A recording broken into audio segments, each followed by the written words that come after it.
actually involved. What's been amazing is that at Bolton Evening News have been running quite a lot of articles about it. BBC in Manchester have televised me on several occasions. In fact, I did Good Morning America as well, which I'm quite proud of.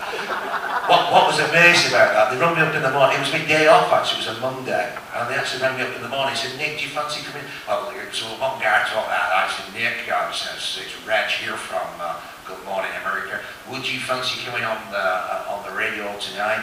"Yeah, not a problem." And he rang me up at 9 o'clock in the morning. Well, it's my day off. By the time I went on at 10 o'clock, I was pissed. And he goes, "Hello, we've got Nick Hogan here from the Swan Tavern in Bolton, England. Good morning, Nick." "All right, fella."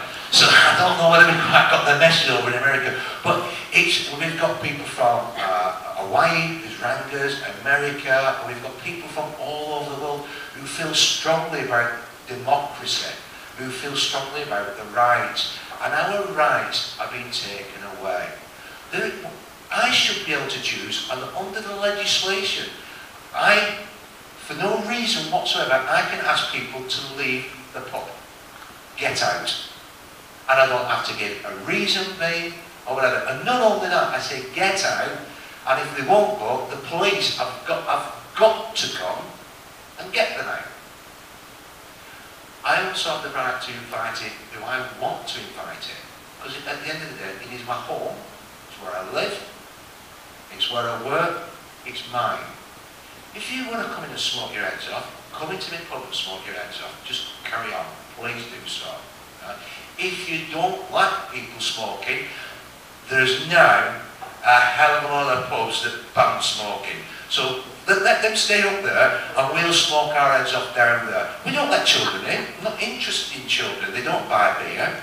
They're not interested in children. I just want an adult venue, an adult conversation. We are adults. If I wanted to go into a gay bar, and probably our MPs can tell us more about gay bars than myself. It was just, you just recognised the turd, that's what I was thinking of, with a blue ribbon on it, so there you are. But our MPs can probably tell you, but gays and homosexual people, and I am not, and Amy shall probably go on more about this later on, they have got more rights than what we have. All we're doing is having a drink, a cigarette and a conversation. What bloody harm are we doing? We're not doing it anybody anyhow. And if Deborah Arnott from Ash doesn't want to come in my pub, I'm not bloody bothered. I really don't give a shit. I've had her on the radio before. She sounds like a dickhead to me. And as a licensee, I have a responsibility under the licensing act to keep dickheads out of my pub. So I've won that argument as well. But the main argument is, and there is no argument with this word, compromise. I don't believe for 1 minute we can get the ban overturned. In fact, in some respects, I don't want the ban completely overturning. There are people who don't smoke and enjoy going into pubs and clubs, and they have every single much right as us to smoke and not smoke and to sit in a smoke-free area. There is technology out there at this moment in time, and I'm sure Mr. Gibson will give you further details on it, which we can make every single pub and club for very, very little money, and I wouldn't mind investing. I would stick the money in. I'll have to work with a receiver beforehand, but I will stick the money in. Right? That will clean the air and actually make it less pollutant than the air that's outside. Second-hand smoking, we know ourselves is just a complete lie. It's a fallacy. I've got Pat Carney, who's our Labour leader of the Manchester City Council, who has now gone on to Smoke-Free Manchester. He's actually the director of Smoke-Free Manchester. A couple of details about Pat Carney. He's homosexual. He is absolutely massive on gay rights. Absolutely, unbelievably massive on. Gay people should be able to do whatever they want to do. They represent 5% of our country, the gay people.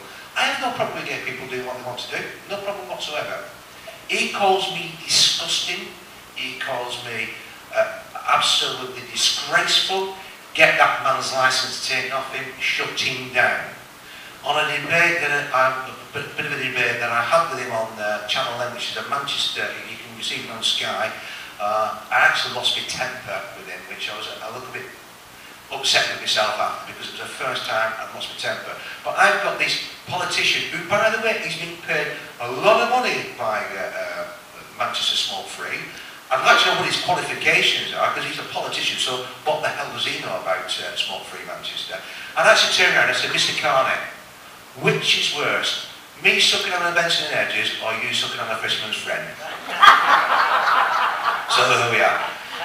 If anybody would like to know anything about the court case that's going on, I will speak to you privately later. If anybody's thinking of breaking the Smoking Rose as a club, or I will speak to you privately.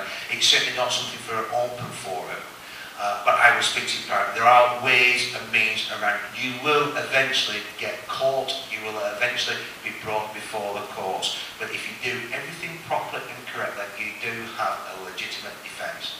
Thank you very much indeed for your time.